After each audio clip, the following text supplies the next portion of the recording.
as we did our research in 2004, we did recognize that the nature of private schools required an extensive advisory services program to support the schools to be able to access loans from the banks and also to be able to manage their businesses better.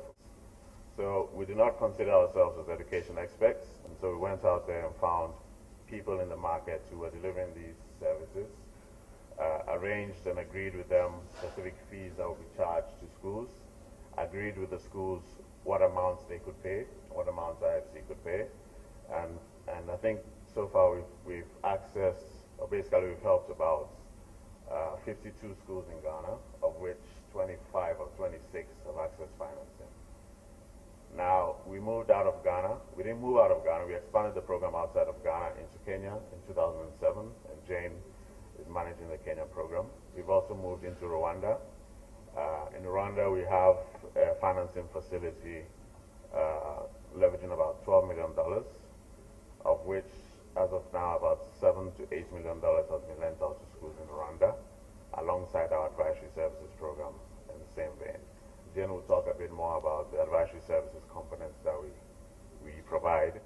The training that we do for schools, but our technical advisory services has two components.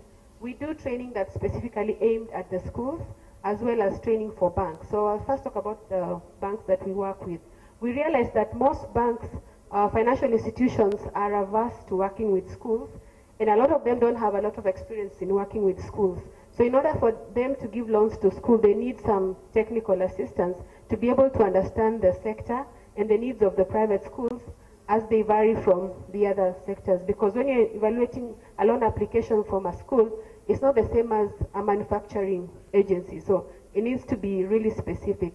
At the school level, we offer training in 3 levels. So we do what we call direct school development services. We realize that schools need to be prepared to be able to access the loans from the facilities. So we do this through a process of carrying out school self-diagnostics and business planning for schools. So we get consultants to work with schools on a one-on-one basis to help the schools to develop their business plans, which they then present to the banks for financing. And this is usually done on a cost-sharing basis, usually 50-50, so the school pays 50% of the cost and IFC pays 50% of the cost.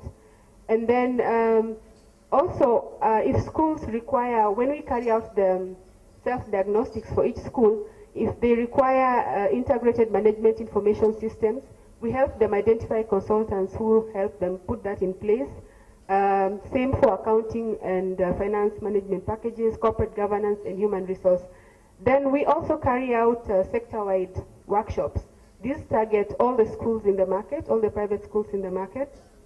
So we run a series of workshops, and some of the areas that we cover are finance and accounting management, human resource management, school marketing, corporate governance, curriculum and learning management, because apart from being able to manage the business, they also need to manage the key component that they're actually delivering, which is the curriculum. We also look at quality assurance in schools. So where we come with this is that a lot of people who run schools, they're in 2 categories. They either are not educationists, so they running a school as a business, so they need to understand the educational aspects of running a school, and this is curriculum and learning management. How do you evaluate your teachers? How are your students assessed? How do the teachers actually manage that process in the classroom? They need to be involved. What are the quality indicators of a school? What will tell you that your school is doing well? So that's where we do with the educational specific aspects, which are curriculum and learning management and quality assurance. And then there are the retired teachers or a couple, the husband decided that the wife should run the business. She was a teacher and now they opened a school and she's running a business. So she has the educational aspect, but they lack the business skills. And this is where the other training on financial management, business development services generally comes in. And then as we carry out these workshops, we also, at this level, we also develop manuals, a set of manuals after every training. And these manuals are used for reference purposes by schools. And even after, the schools that don't manage to participate in these programs can refer to them. And then we also do work about to address the operating environment, and this is working with the local associations to tackle any issues that they may be facing in the market. In terms of advisory services, we've had testimonials from schools that have now been able to put systems in place that have helped these schools be able to manage their records. A school can easily track how many students they have, what is the school fees level, is that level appropriate for the school, is it sustainable, are they making a profit, are they collecting their fees, they're able to manage the academic records, they're able now to, as school owners, entrepreneurs, they now know whether their teachers are actually delivering or not delivering. So in terms of training, we don't actually do the, we don't interfere with the curriculum, we don't add or change the curriculum at all, but we help the school to be able to manage the curriculum effectively. So in total, the program has lent about, I think 15 million, Kenya, Uganda, and Rwanda put together, 15 million US dollars. And so some of the challenges that we face in implementing this program, there's a huge demand from schools for these services, for both access to finance and advisory services, the technical, the training. And so we will need partners to come in with us to be able to meet this huge demand. And then also due to the global financial crisis, the funds available are limited. So again, need for partners to come in and provide financing. An example is a bank that we are working in Kenya that faced a lot of liquidity constraints due to the global financial crisis. So this necessitates then a change of the model such that we provide funding to such institutions to be able to give the loans. And then also reaching the low-income schools has been a challenge. We do have a few low-income schools on the program in Kenya, but it's been quite challenging because these schools, their business models are marginally sustainable. To be able to participate in this program effectively, a school has to be able to take a commercial loan and repay it. But you find that the low-income schools, their fee levels are so low such that they cannot sustain the business, and therefore they are precluded from this program. So we need to find flexible and innovative ways of reaching these schools through partnerships with other organizations. And then the low-income schools also have, usually they will not have adequate security or collateral to access the loans. So this is some of the ways in which we think we can work with like-minded organizations.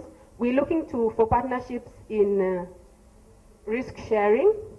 We'd like to be able to bring partners on board to help us work with local financial institutions, be they commercial banks or microfinance institutions, to share the risk of giving the loans to these schools. This will encourage these institutions to give more loans than they ordinarily would do. We also need partners to come in with funding, provide lines of credit to microfinance institutions so they can extend these loans to the schools. And then we also need more funding for technical assistance. As I said, the demand for these services is huge, and not only one organization cannot do it on their own. Just to conclude, as Jane said, even though our model is proven, the banks have initially targeted a lot of middle-income schools who charge fees in the range of $100 a term to about $400, $500 a term. They have been the ones that have been able to access financing. However, our advisory services has permeated the whole spectrum of schools and has worked with low, medium, and high-income schools as well. We deliberately do not work with international schools that cater for expatriate children, but we work with schools that work with middle-income children and so on. So we're reaching out. We're looking at a partnership with GBF and Grey Goose for now to start something in Kenya and Ghana, looking at low-income schools. We're also reaching out to other partners who will come on board with us on this.